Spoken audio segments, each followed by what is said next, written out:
One day, James had to wait at the station till Edward and his train came in. This made him cross. "Late again!" Edward laughed and James fumed away.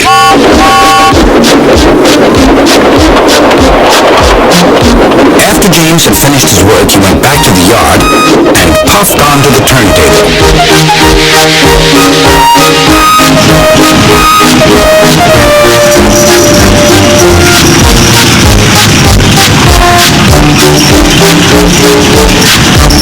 He was still feeling very bad-tempered.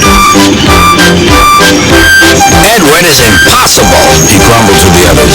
"He clanks about like a lot of old iron, and he is so slow, he makes us wait." Thomas and Percy were indignant. "Old iron? Slow? Why, Edward could beat you in a race any day." "Really?" said James. "I should like to see him do it."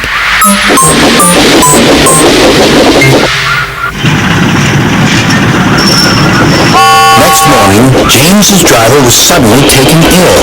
He could hardly stand, so the fireman uncoupled James ready for shunting. James was impatient. Suddenly, the signalman shouted. There was James puffing away down the line. "All traffic halted," called the signalman. Then he told the fireman what had happened. Two boys were on James's footplate fiddling with the controls. Phew! They tumbled off and ran when James started. The signalman answered the telephone. "Yes? He's here." "Right. I'll tell him. The inspector's coming at once. He wants a shunter's pole and a coil of wire rope." "What for?" wondered the fireman. "Search me, but you'd better get them quickly." The fireman was ready when Edward arrived.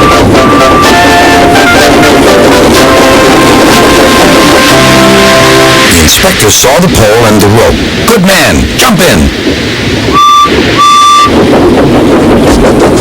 We'll catch him, puffed Edward. James was laughing.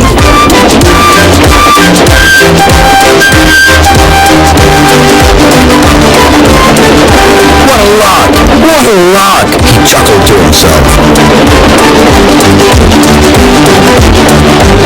Suddenly, he was going faster and faster.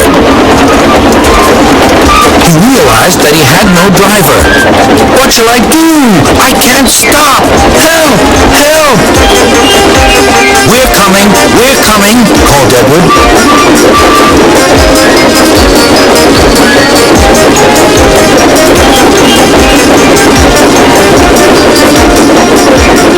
Edward was panting up behind with every ounce of steam he had. At last, he caught up with James.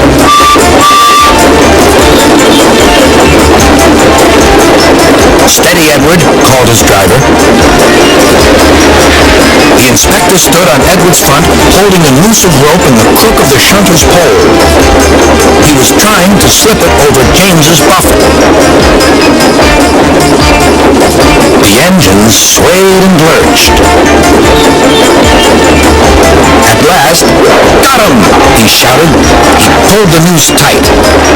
Gently braking, Edward's driver checked the engine speed, and James's fireman scrambled across and took control. "So, the old iron caught you after all," chuckled Edward. "I'm sorry," whispered James. "Thank you for saving me."